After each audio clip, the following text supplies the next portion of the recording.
محبت کی، زبردستی کی یا ہونے والے خاوند کی پسند کی، خواہ کیسی بھی ہو، سب شادیاں 2-3 سال بعد ایک جیسی ہو جاتی ہے۔ زندگی استاد سے زیادہ سخت ہوتی ہے۔ استاد سبق دے کر امتحان لیتا ہے اور زندگی امتحان لے کر سبق دیتی ہے۔ بڑا آدمی خود اپنی زندگی سے اتنا بڑا فائدہ نہیں اٹھا سکتا جتنا اس کے ارد گرد لوگ اٹھا سکتے ہیں۔ جو شخص ہمیشہ نکتہ چینی کے موڈ میں رہتا ہے اور دوسروں کے نقص نکالتا رہتا ہے، وہ اپنے آپ میں تبدیلی کی صلاحیت سے محروم ہو جاتا ہے۔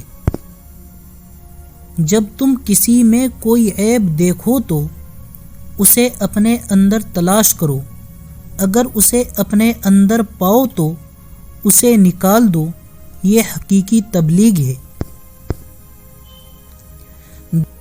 جس طرح نگاہ کی ایک حد ہے جس سے آگے وہ کام نہیں کرتی، اسی طرح عقل کی بھی ایک حد ہے جس کے آگے وہ بیکار ہے۔ میرے پاس وقت نہیں ہے ان لوگوں سے نفرت کرنے کا جو مجھ سے نفرت کرتے ہیں، کیونکہ میں مصروف رہتا ہوں ان لوگوں میں جو مجھ سے محبت کرتے ہیں۔ تو نیک ہو اور لوگ تجھے برا کہے، یہ اس سے اچھا ہے کہ تو برا ہو اور لوگ تجھے نیک کہیں۔ اقوال عقل مندوں کے لیے ہے، نادانوں کو ان سے کوئی فائدہ نہیں ہوتا۔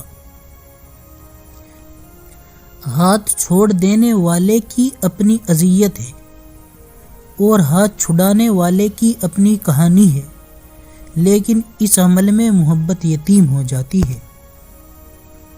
مرد کی ذات بھی عجیب ہوتی ہے، عشق کے دھندے میں وہ کبھی بیوی کو شامل نہیں کرتا۔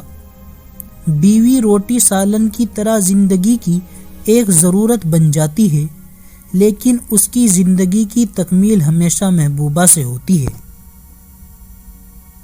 کیا عجیب وقت چل رہا ہے، جو بیمار ہوگا وہ تنہا ہوگا اور جو تنہا ہوگا وہ بیمار نہیں ہوگا۔ مرد ہمیشہ عورت کے ماضی کو دیکھتا ہے، جبکہ عورت مرد کے مستقبل کو نظر میں رکھتی ہے۔